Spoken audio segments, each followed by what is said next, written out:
Hoy día nos toca iniciar el capítulo 31, ¿no es cierto? Ya hemos analizado en la historia del rey Ezequías, hemos visto el capítulo 28, 29, 30, estamos iniciando ya capítulo 31, y hemos leído los últimos domingos ese avivamiento de renovación, de restauración, de sanidad, de gratitud que experimentó Ezequías, el rey Ezequías y su pueblo.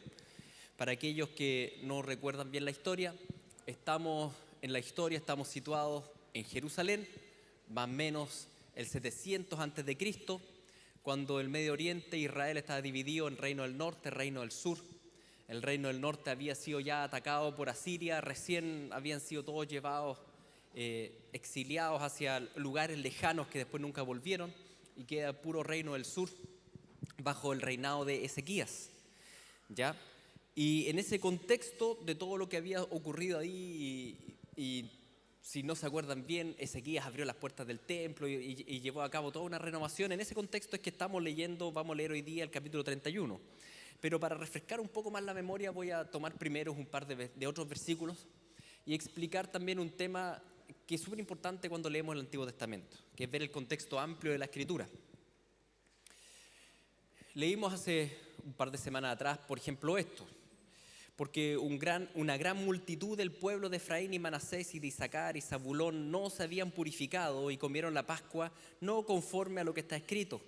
Mas Ezequías oró por ellos diciendo: Jehová, que es bueno, sea propicio a todo aquel que ha preparado su corazón para buscar a Dios, a Jehová, el Dios de sus padres, aunque no esté purificado según los ritos de purificación del santuario.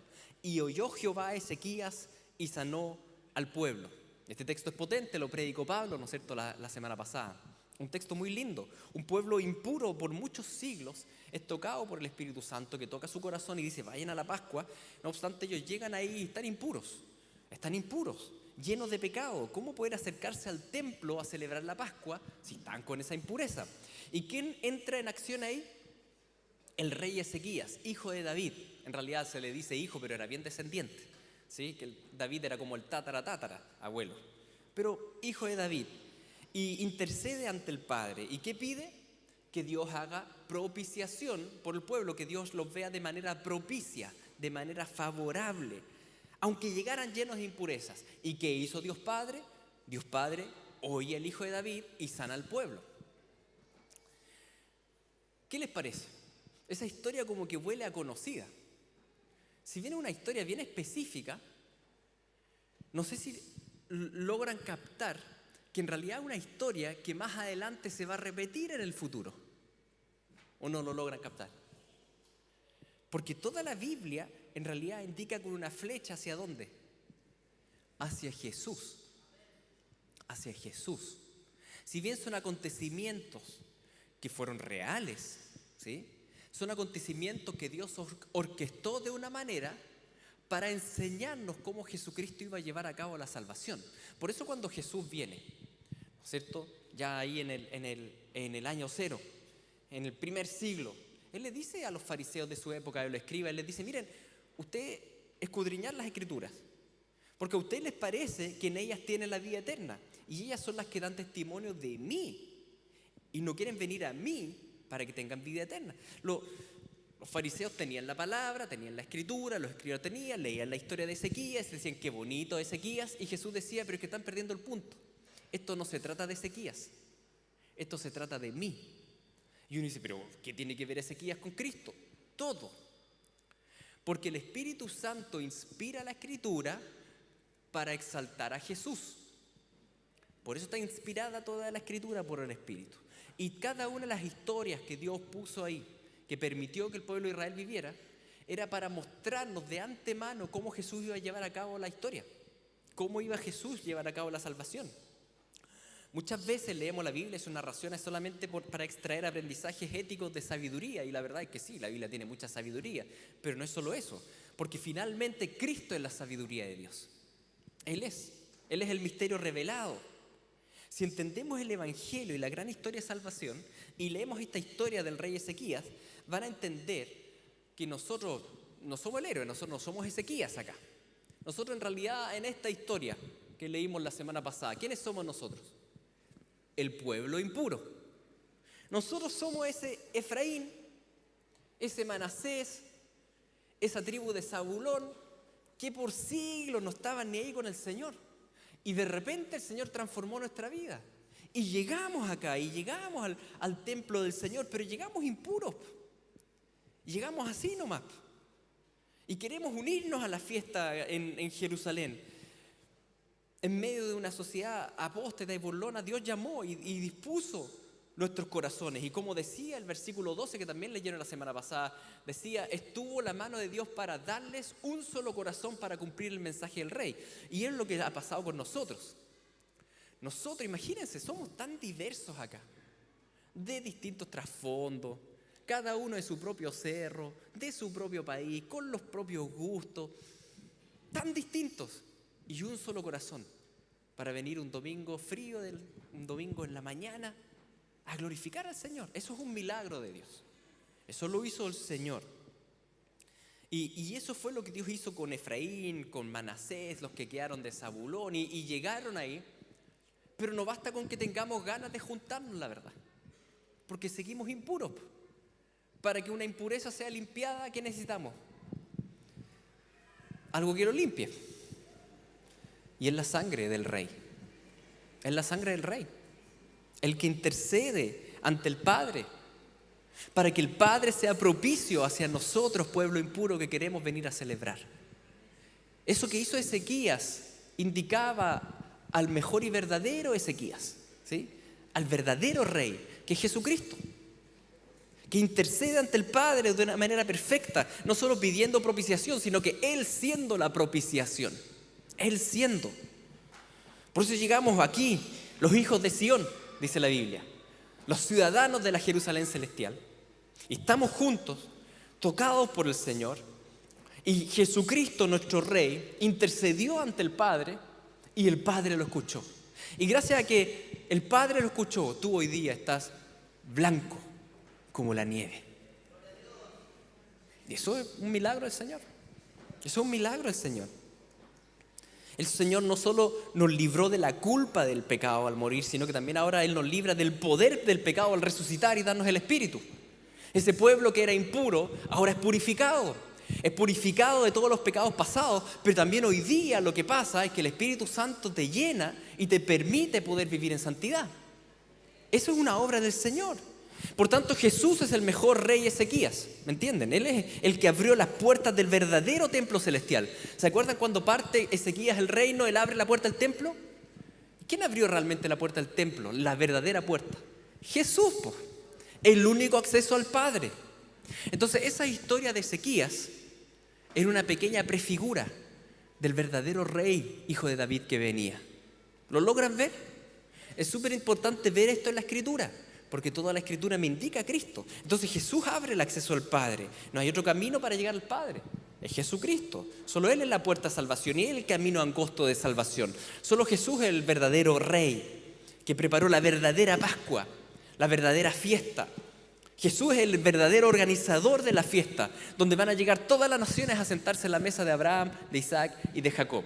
Y ahí va a estar Abraham, Isaac, Jacob y Marisol. Imagínense. ¿Y qué tiene Marisol que ver con ellos, po? Bueno, es que Marisol está en Cristo. ¿Me entienden? Toda la historia entonces de Ezequías, si bien es real, aconteció, a su vez Dios la ideó, ¿no es cierto?, para indicar a su Hijo amado y hacernos entender un poco más de nuestra salvación, hacernos entender un poco más de su gracia. ¿Por qué? Porque de su plenitud, de la plenitud de Cristo, de Él, de su plenitud tomamos todos gracia sobre gracia. Y a veces hay tantas capas de gracia y de misericordia que no logramos verlo. Hablamos de la gracia como algo general nomás. Pero son gracia sobre gracia, sobre gracia, sobre gracia. El Señor te escogió cuando aún no estabas, el Señor te llamó, el Señor perdonó tus pecados, el Señor te santifica, el Señor te va a glorificar, el Señor te da la esperanza. Es gracia sobre gracia, capa sobre capa de amor de Dios sobre ti. Pues la ley por medio de Moisés fue dada, pero la gracia y la verdad vinieron por medio de Jesús. Segunda Crónicas y la ley de Moisés nos fue dada porque indican y nos llevan como un niñero a los pies de Jesús. Todo el Antiguo Testamento me lleva como un niñero a los pies de Jesús para que yo entienda realmente la obra de Jesús. Por tanto, no puedo quedarme simplemente con leer la historia de Ezequías y decir, Ezequías es un buen hombre. No, la verdad es que el Señor utilizó a Ezequías para indicarnos al verdadero buen hombre, que es Jesucristo. Estudiamos la Biblia no porque la Biblia sea vida eterna, sino porque la Biblia me indica a Jesús que es la vida eterna. ¿Me entienden la diferencia? La Biblia es palabra de Dios, pero no me salva Cristo. Sí, eso es lo que decía Jesús a los fariseos. Oigan, ustedes saben la Biblia de memoria, pero no están conmigo. ¿Y qué saco con saber la Biblia de memoria si no te deleitas en mí? Si no estás conmigo. Si al final, ¿de qué trata la vida? Y la vida eterna, más que conocer a Jesús y estar con Él. Para eso está la Biblia, para ayudarme a conocer a Jesús, ¿sí? No solamente para saberla así, memorizarla. Es bueno memorizarla, pero si no veo a Cristo en la Biblia, entonces me estoy perdiendo el centro. Él es la verdad, Él es la gracia sobre gracia. Entonces, ¿qué pasa cuando empieza a haber una relación genuina con el Señor, que sea verdadera, no simplemente un acto religioso? Bueno, lo que estuvimos leyendo en todos estos capítulos, por ejemplo, leíamos el capítulo 30, y toda aquella asamblea determinó que celebrasen la fiesta por otros 7 días. Eso pasa cuando hay realmente una transformación genuina y una relación genuina con el Señor. No es como que te arrastran acá a la iglesia, tengo que venir otra vez. Sino que lo que pasa es que uno termina el servicio y dice, ya terminó, quiero otro más. ¿Me entienden o no? Terminó los 7 días de fiesta, otros 7 días más. En cambio, en la religiosidad no, es como la obligación de. Y si no lo hago, estoy presionado. Y dice que celebraron otros 7 días.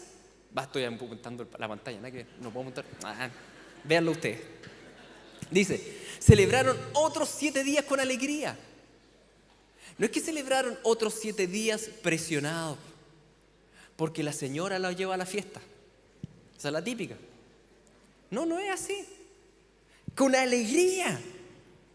Y para que eso sucediera, dice, porque Ezequías, rey de Judá, había dado a la asamblea 1000 novillos, 7000 ovejas, y también los príncipes dieron al pueblo 1000 novillos, 10.000 ovejas, y muchos sacerdotes ya se habían santificado.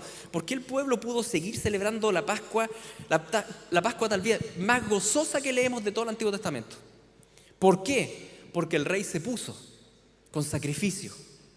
Y así también, asimismo, Jesucristo, el verdadero rey de gozo, Jesucristo, el verdadero rey, se puso con el sacrificio. Pero no para que celebrara solo 2 semanas, ni siquiera solo 2 meses, ni siquiera que tuviese una fiesta de 2 años, sino que celebrase por el resto de la eternidad. Eso sí que es sacrificio. Y para eso no alcanzaban todas las ovejas del mundo. Para eso solo da abasto la sangre del precioso Redentor. ¿Me entienden? Su propia sangre. Él paga para tu fiesta eterna. Y por eso nosotros tenemos asegurada la fiesta eterna en Él. Celebramos. ¿Y por qué estoy repasando estos versículos? Y quiero que noten el foco que estoy dando en esto. Porque estos versículos, si uno los lee, podemos, por así decirlo, pasar por alto palabras que son muy repetitivas. Y una de las palabras que más se repite es la palabra gozo y alegría y celebración. ¿Y recuerdan cómo parte esta historia en el capítulo 28? Parte en realidad con exilio, parte con asesinatos, con abuso. ¿Se acuerdan de eso? Que lo hablamos hace 2 o 3 semanas atrás. Una historia que parte deprimente, con 200.000 personas llevadas en cautiverio. Una historia que parte, ¿no es cierto?, con miles de hombres muriendo en la guerra. Y ahora repentinamente ha habido un cambio. Y ese cambio no es de las circunstancias, es del corazón. Es del corazón.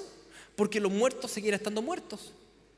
Y porque la carencia seguía siendo carencia. Pero sin embargo estos capítulos empiezan a estar llenos de gozo, llenos de celebración. Y dice, y cuando acabaron de ofrecer, se inclinó el rey y todos los que en él estaban y adoraron. Entonces el rey Ezequías y los príncipes dijeron a los levitas que alabasen a Jehová con las palabras de David y de Asaf vidente, y ellos alabaron con gran alegría y se inclinaron a adoración. Capítulo 29. Y respondiendo Ezequías dijo: ustedes se han consagrado ahora a Jehová, acercaos pues y presentad sacrificios y alabanzas en la casa de Jehová. Y la multitud presentó sacrificios y alabanzas, y todos los de generoso corazón trajeron holocaustos. ¿Notan el tono de estos versículos? Noten el tono emocional de esto. Es importante el tono emocional acá, porque dice adoración, alabanza, alegría, postración, generosidad, porque esa es la respuesta natural de un corazón que ha sido llenado del gozo del Señor. Es la respuesta natural, no es obligación, no es presionados, no es sencillamente una ordenanza. Ah, bueno, ya vamos a obedecer. No es eso, es la respuesta natural de un corazón gozoso. Dios cambia nuestro lamento en danza. Y es lo que vemos en esta historia. Cuando dice ya en el capítulo 30, así los hijos de Israel que estaban en Jerusalén celebraron la fiesta solemne de los panes sin levadura por 7 días con grande gozo, y glorificaban a Jehová todos los días los levitas y los sacerdotes, cantando con instrumentos resonantes a Jehová. Y toda aquella asamblea determinó que celebrasen la fiesta otros 7 días, y celebraron otros 7 días con alegría. ¿Se acuerdan que les leía recién este pasaje? Pero noten nuevamente el tono: celebración, dice gran gozo, dice glorificar al Señor, dice cantar, dice todos esos términos de alguna forma están relacionados a una respuesta natural. Cuando cualquiera de nosotros se encuentra cara a cara con nuestro Señor Jesucristo, Él es el que nos transforma y nos llena. No es forzado, no es obligado. ¿Y qué mayor gozo que haber sido salvado de la llama del infierno y estar en los brazos fuertes de nuestro amado Salvador? Hay un gozo eterno en Él. Dice el texto más adelante, dice: se alegró pues toda la congregación de Judá, como también los sacerdotes y levitas y toda la multitud que había venido de Israel. Asimismo los forasteros que habían venido de la tierra de Israel y los que habitaban en Judá. Hubo entonces gran regocijo en Jerusalén, porque desde los días de Salomón, hijo de David, rey de Israel, no había cosa semejante en Jerusalén. Gran alegría. Oigan, estamos hablando de un pueblo que había sufrido una opresión tremenda. Recuerden que ellos habían crecido bajo padres ocultistas. ¿Se acuerdan de eso? ¿Se acuerdan que habían sido muchas de ellas violadas? ¿Se acuerdan que muchos de ellos habían perdido todos sus familiares y habían perdido todos sus bienes? Y lo que más se repite en estos capítulos es el gozo. ¿Cómo puede ser eso? ¿Cómo puede estar todo tan rebosante de alegría y de gozo y de unidad? ¿Cómo puede suceder eso? Bueno, eso no es normal. Es un milagro del Espíritu Santo. Ese es un milagro del Espíritu Santo. Es un milagro que hace el Señor. Y llena de tanto gozo todo este texto, que ahí continúa el capítulo 31 cuando dice: y arregló Ezequías la distribución de los sacerdotes y de los levitas conforme a sus turnos, cada uno según su oficio, los sacerdotes y los levitas que ofrecen el holocausto y las ofrendas de paz, para que ministrasen, para que diesen gracias y alabasen dentro de las puertas de los atrios de Jehová. Y el rey contribuyó de su propia hacienda para los holocaustos a mañana y tarde, para los holocaustos del día de reposo, la nueva luna, las fiestas solemnes, como está escrito en la ley de Jehová. Una fiesta llevó a otra. La primera fiesta fue abrir las puertas, ¿se acuerdan? La primera fiesta, cuando nacemos de nuevo. Y de un día a otro, de repente el aire está más transparente. Cuando nacemos de nuevo, de un día a otro, de repente los pajaritos cantan, pero himnos celestiales. Y antes hacían ruido nomás. De un día a otro el día es precioso. Es el nuevo nacimiento. Pero esa fiesta no tiene por qué terminar. Después continuó la fiesta en la Pascua. Continúa la fiesta cuando tenemos mayor entendimiento de la salvación que llevó a cabo Jesucristo en la cruz. Pero esa fiesta no tiene que terminar ahí. Ezequías lo que hace es, para que no pare la fiesta, ahora lo que viene es el vivir continuamente en el gozo del Señor. Así que lo que él dice, mira, No basta con abrir las puertas, no basta con la Pascua. Lo que voy a hacer ahora es vamos a mantener la fiesta en el Señor. Instaura a los levitas, los sacerdotes, instaura todos los sacrificios continuos de mañana y en la tarde y todos los días de reposo y las lunas nuevas y las fiestas solemnes. Esto tiene que continuar porque la fiesta es eterna en el Señor. ¿Cómo está el gozo en tu vida? ¿Llevas años en el Evangelio y has ido decayendo paulatinamente? A veces pasa eso. Muchos hablan de esto de que cuando recién me convertí al Señor y después como que va desvaneciendo. No debiera ser, po. No debiera ser. Al principio, al conocer a Jesús, estaba lleno de alegría rebosante y ahora tu mal carácter se huele hasta una cuadra. ¿Qué ha pasado? ¿Por qué sucede eso? Y saben que no es por las circunstancias. Porque muchas veces le echamos la culpa a nuestra falta de gozo y de alegría por las circunstancias. Lo que pasa en el camino es que me enfermé, es que empezaron a haber problemas familiares, es que los problemas económicos, es que la situación. Pero la verdad es que la falta de gozo no es por las circunstancias, es por el enfriamiento con el Señor. Y podría decir, hasta aquí llegamos con la prédica, ¿no es cierto? Pero vamos a continuar. Es por el enfriamiento con el Señor.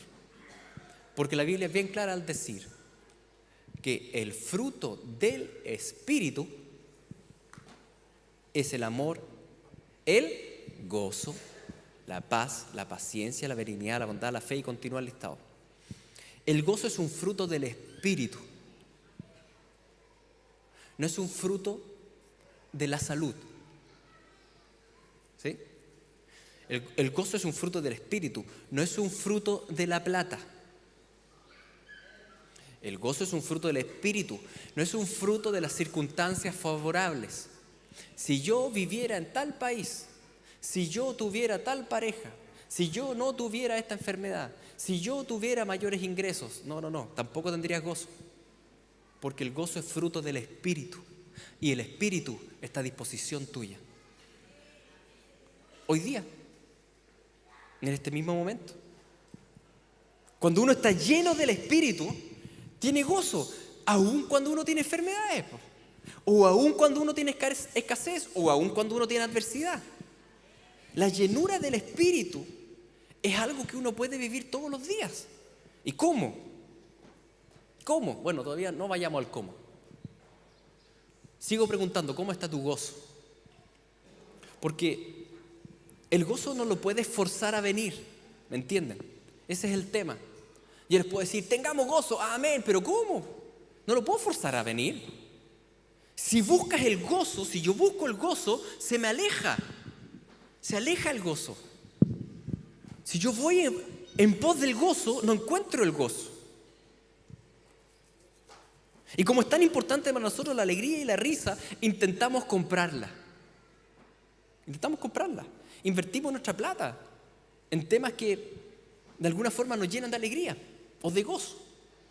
Entonces, porque queremos gozo, que en realidad es lo contrario del sufrimiento. Quiero más gozo. Entonces, ¿qué hacemos para consolarnos cuando estamos medio mal? No tengo que ir a la casa de usted para saber. Compran chocolate. Os van a comer algo rico.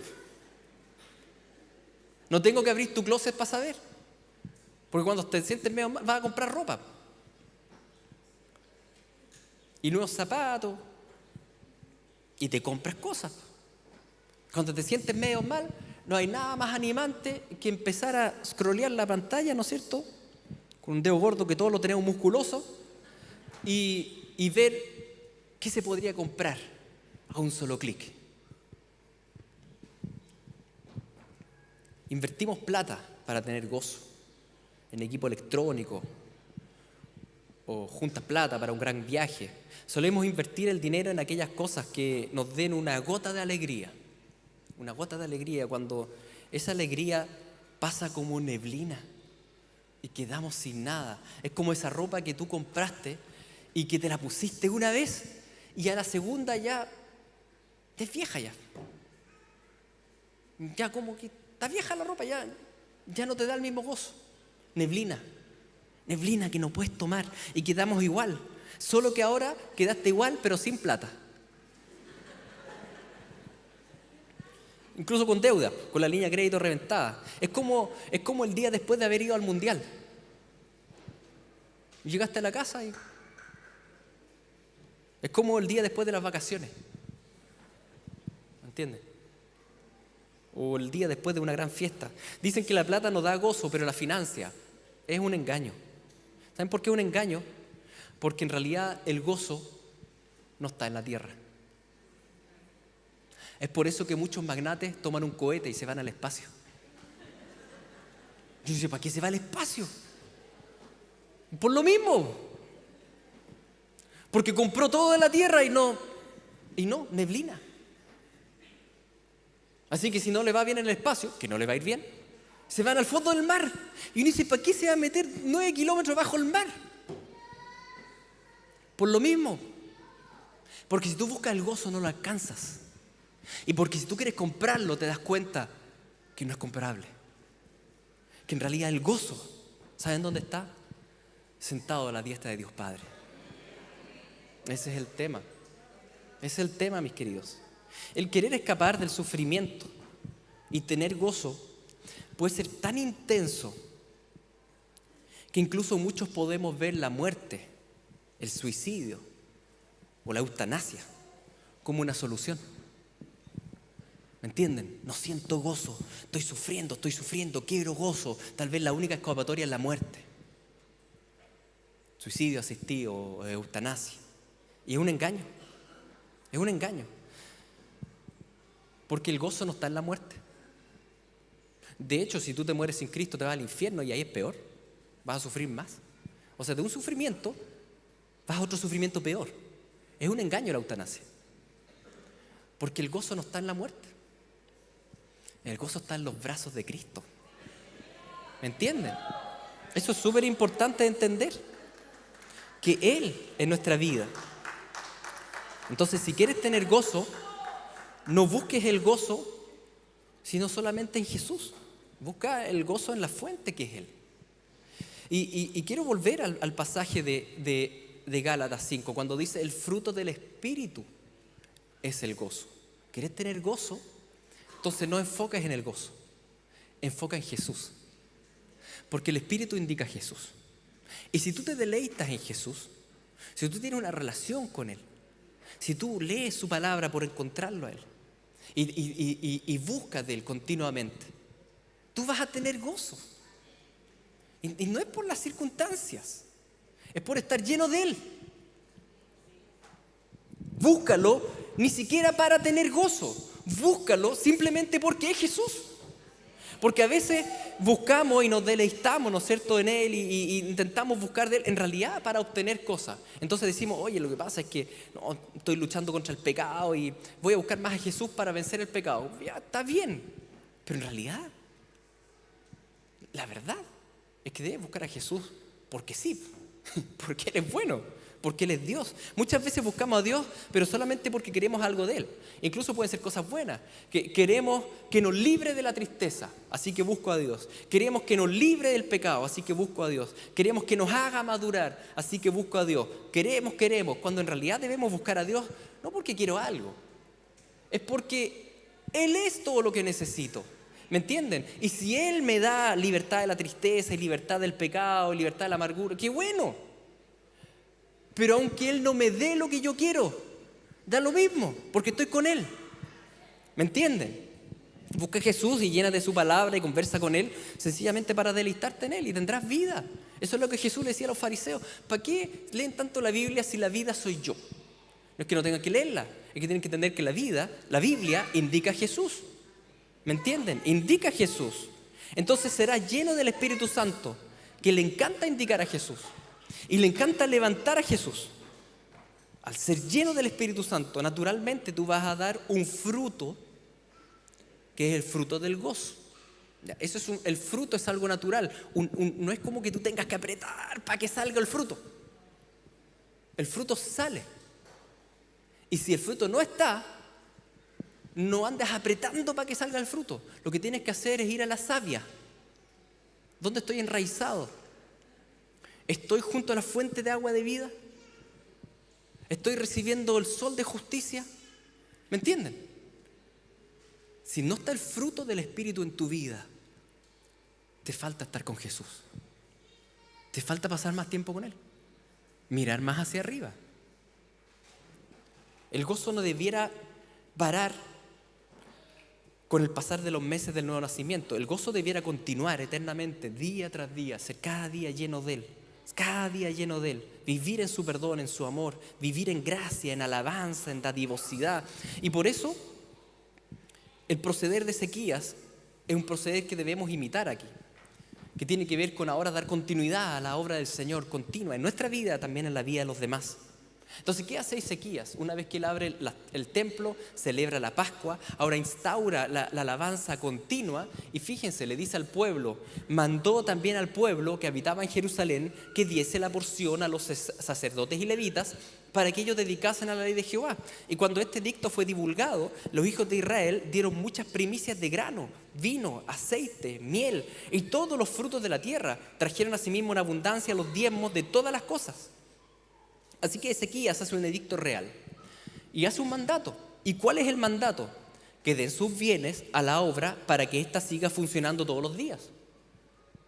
Es bueno y necesario ser dadivoso con los necesitados, pero también es bueno y necesario ser dadivoso con la obra del Señor. Entonces, la fiesta debe continuar y el evangelio debe seguir siendo predicado. Así que Ezequías manda a todo el pueblo a que den las ofrendas a la obra. Y uno dice, hasta ahí llegó la fiesta. Les tocó el bolsillo. ¿Qué sucedió? ¿Qué sucedió? El pueblo se quejó, rezongó y se levantó en rebeldía. ¿Qué dice ahí la última frase? Dice, trajeron a sí mismos en abundancia los diezmos y todas las cosas. En abundancia. El pueblo no se quejó para nada. Dieron primicias en abundancia. Nótese los términos que aparecen. Aparecen muchas primicias, ¿no? Algunas primicias. Aparecen términos mucho. Aparece el término abundancia. Aparece el mismo término primicia. Tiene que ver con el primer fruto que yo saco, lo mejor. Miren, ¿por qué ofrendamos y damos los hijos del Señor a la obra del Señor? ¿Por qué? No por manipulación. Entonces, ¿por qué? No por presión. Entonces, ¿por qué? No por obligación. Entonces, ¿por qué damos? No por miedo. Entonces, ¿por qué damos? No por codicia. Porque muchos dan por codicia. ¿Saben cómo funciona eso? Si doy un par de monedas, el Señor me va a dar billete. Codicia. Nosotros diezmamos y ofrendamos porque ya tenemos el gozo. Por eso lo hacemos. Porque ya lo tenemos. Porque ya hemos sido saciados, porque ya estamos satisfechos. Así que la plata ya no la vemos como el fin de la alegría. ¿Me entienden? Hubo un cambio interno. Lo vemos como un medio para seguir propagando el evangelio. Pero eso no es el fin de la alegría.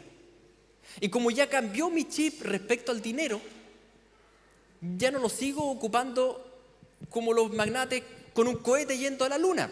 ¿Me entienden? Porque ya encontré el gozo. Ya lo encontré y ya estoy saciado. Así que si tenemos poco, bueno, daremos lo que se puede. Pues si tenemos mucho, daremos mucho. Se da lo que se tiene. Pero no es mayor tema. No es mayor tema.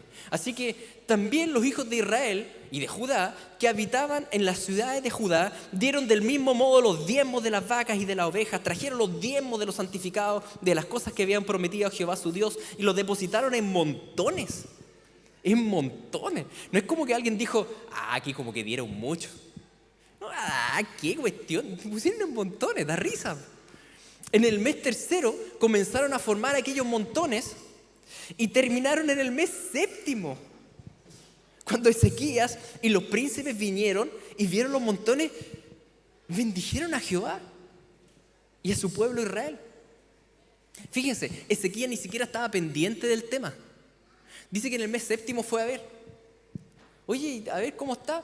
El medio montón de cosas. Y claro, se alegró en el Señor, bendijo al Señor. Pero fíjense cómo funciona el evangelio. Porque este era un pueblo que estaba empobrecido. Este es un pueblo que había sido vejado. Un pueblo que había tenido pérdidas terribles. Pero un pueblo que ahora estaba lleno del gozo del Señor. Entonces cuando uno tiene al Señor, miren, cuando uno no tiene al Señor, 4 chaquetas es insuficiente. Necesitáis 10 chaquetas, por lo menos. Pero cuando uno tiene al Señor, si tienes 2, das una. Eso dijo Jesús, ¿no? Si tienen 2, da una. ¿Para qué necesitáis 2? Porque uno ya tiene al Señor. Entonces al final igual tenemos abundancia. Tenemos abundancia. Evidentemente el texto que nos tocó leer hoy día trata sobre los diezmos y las ofrendas, ¿no es cierto? De eso trata el texto. Y cuando uno piensa en ese tema, el tono emocional suele ser fome, que lata. Pero el texto, y por eso tuve toda la antesala, el texto muestra todo lo opuesto. Que en realidad esto no se trata de la plata. Esto se trata del gozo que tienes en el Señor. Así ya indica el texto. En realidad el texto no está hablando primariamente de las cosas materiales y todo. Yo podría haberme dedicado a esta prédica, por ejemplo, a explicarles por qué nosotros creemos que diezmar está bien. Pero la verdad no es un tema intelectual. Yo por mucho que los convenza intelectualmente, no es eso. Ese no es el tema. Esto tiene que ver con el gozo que abunda en el corazón nomás. Y si estamos llenos del Señor y entendemos que Él es la sustancia de mi gozo y en Él estoy lleno y estoy pleno, la verdad es que voy a ser dadivoso. Porque ya no va a ser el dinero lo que yo piense continuamente que eso me puede dar el gozo. Cuando entendemos que tenemos riquezas eternas en Cristo, ya no acumulamos acá en la tierra. Cuando sabemos que nos dirigimos a una fiesta eterna, a una fiesta eterna, a un banquete celestial continuo. Entonces ya no somos tan avaros como para gastar solamente en nuestros propios deleites. O ya no te deprimes tanto porque antes podíais comprar sushi y ahora ya no, porque ya estáis muy corto de plata. Sube el mercado muy caro, la feria subió al doble. No te angusties. Tú vas a estar en la mesa del banquete por millones de años. Entonces, que no sea la escasez el centro de tu pensar. Gózate en el Señor. Gózate en el Señor. Cuando sabemos que el Evangelio da luz y alegría a los corazones en tinieblas, entonces nosotros diezmamos con alegría para que la obra continúe, para que las misiones puedan ser expandidas, para que la misericordia pueda ser dada, porque en realidad nosotros ya estamos en otra. Estamos pensando en las cosas de arriba. Ofrendamos con alegría a las misiones, a los funcionarios de la iglesia también, porque predican el Evangelio, a los huérfanos también, y al comedor abierto también. ¿Me entienden? Es algo que fluye naturalmente. El tema del dinero, de los diezmos, la ofrenda, la dadivosidad, en realidad no es un tema intelectual de argumentación, es un tema de adoración. Esa es la cosa. Es un tema de adoración, un tema de gozo, un tema de llenura del Espíritu. Y por eso, la verdad, todo este texto se puede resumir con un versículo que ustedes conocen, y que es este. Cada uno dé como propuso en su corazón, no con tristeza ni por necesidad, porque Dios ama al dador alegre. Fíjese cómo todo el texto que leímos de Crónicas se resume en esto. De la alegría y la dadivosidad. La alegría. No es solo que al dar tú te pones contento, es que nosotros damos porque estamos contentos. ¿Me entienden? Es una alegría de base que tenemos, porque estamos llenos del Señor. La dadivosidad, la ofrenda debe ser con alegría, no con tristeza. Debe ser por un estallido de gozo, no un estallido de temor y de manipulación. Debe ser motivado por un acto de adoración, de alabanza a nuestro Señor Jesucristo. Y no una adoración al Dios dinero, porque yo puedo estar ofrendando, pero ofrendando al Dios dinero, ¿sí? Al Dios mamón, como ocurre lamentablemente muchas veces, donde se ofrenda por codicia, como yo les decía. Y te dicen, usted siembre y va a cosechar mucha plata. No es así. Es mentira. Si Dios te quiere dar bien y si Dios no te quiere dar bien también. Porque en realidad nuestro gozo ya lo tenemos. Yo no puedo ofrendar por codicia. Estás ofrendando al Dios mamón si tú ofrendas por codicia. Si tú ofrendas para que Dios te dé más plata, eso es pecado. Eso es codicia. Es importante que lo sepas. Tú no ofrendas para que Dios te dé más. Dios ya te dio todo. ¿Qué más quieres que te dé? Si todo es tuyo, si eres heredero y coheredero. Cuando tú caminas por las calles de Viña, tal vez hoy día tú dices, no tengo mayor injerencia, pero son tuyas las calles, porque son de Cristo. Y algún día el cielo nuevo y tierra nueva, todo es tuyo. ¿Qué más quieres? Que te dé un par de pesos más el Señor. Nuestra dadivosidad Está centrado en un corazón rico en salvación, rico en gozo en Jesucristo. Es dadivosidad con los bienes terrenales porque rebosamos en riquezas espirituales, la verdad. No, un rico de corazón no quiere más porque ya lo tiene todo. No quiere más. Ya encontramos lo que buscamos, encontramos la perla de gran precio, encontramos el tesoro escondido. ¿Cuánta riqueza es tener contentamiento en Cristo Jesús? Contentamiento. ¿Cómo está tu contentamiento? Y vuelvo al tema del gozo y vuelvo al tema del deleite en Jesús. Porque si no está ese contentamiento, ¿cómo está tu tiempo personal con el Señor? Cuando tú caminas, ¿tú piensas en la falta de plata que tienes o tú conversas con Jesús? Qué lindo está el día. Señor, qué lindo atardecer. En la noche cuando tú despiertas con afanes económicos o conversando con el Señor. Gracias, Señor, por la camita. ¿Cómo está tu deleite con el Señor? Porque ahí es donde está la llenura del Espíritu. Y ahí es donde está el gozo. Cuando el rey Ezequías dio el edicto de diezmar y de ofrendar, no vemos quejas, no vemos reclamos del pueblo. Y de vuelta de parte del rey, no vemos opresión, no vemos que él anduvo manipulando, que él anduvo detrás, encima, nada. De hecho, él dio primero. Y no se fijó en los montones hasta el final. Vemos más bien una respuesta gozosa. Tal vez tú dices, es que yo no sé en qué gastan ustedes la plata en la iglesia. Bueno, infórmese. Es legítimo informarse. Es que yo no confío en ustedes, entonces no debo. ¿Cuál es el tema?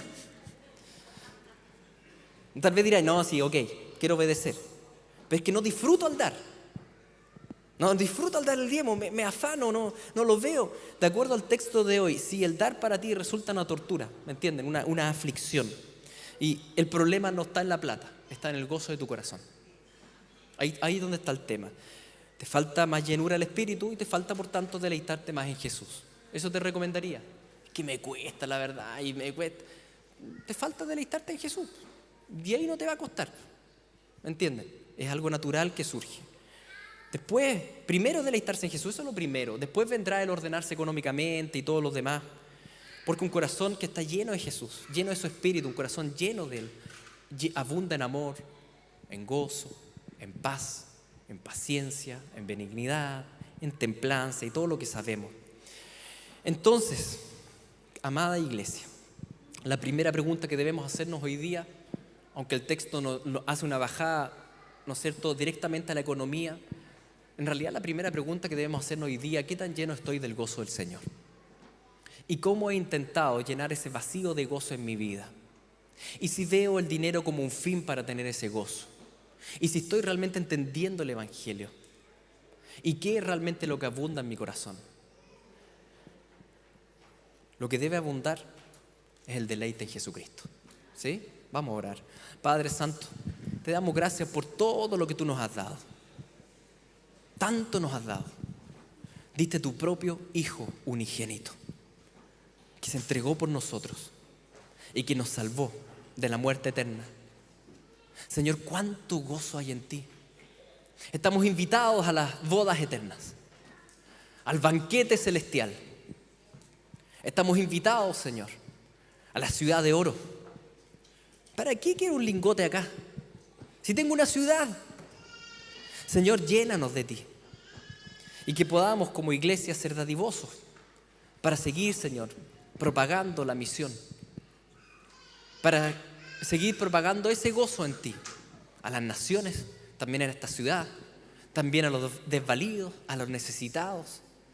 Que más, Señor, más personas puedan conocerte, Jesús. Porque tú eres el gozo. Y te quiero pedir de especial manera también por todos aquellos que han masticado en su mente, en sus pensamientos, el matarse, el morir. Que en realidad es un asesinato. Señor, que puedan entender que el gozo no está en la muerte. El gozo está en ti, Jesús. Solo está en ti. Que puedan rechazar esa tentación. Y podamos seguir, Señor, todos los días deleitándonos en ti. Te lo pedimos en el nombre de Jesús. Amén.